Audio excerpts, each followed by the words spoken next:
那个来中边是的呀，我估摸是了，这呢呀，我有了连长高啊，我拢别的，只被叫过摸崩了呀，vừa thìเราra đủ trong câu tạch chưa,เราtoàn điểm đấy nó thế à, thì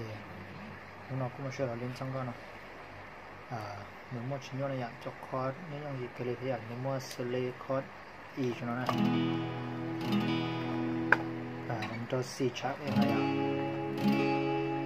mình cho F sharp em bên này, rồi mình cho B nó này.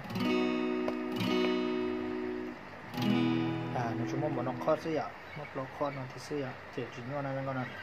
mình lên chẳng quá cái này nó này, khó chẳng quá ạ.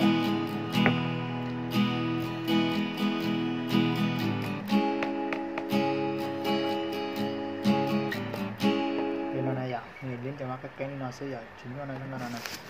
chiều cái này vừa làm lên trở sang cao, cho bé sẽ lên một cái ạ.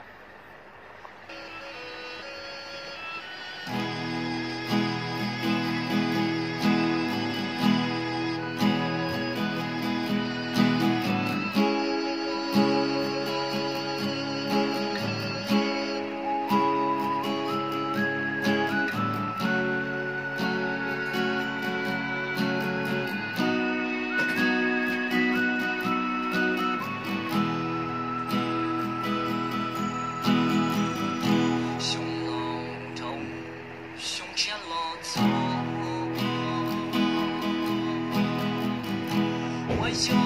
被梦无知的被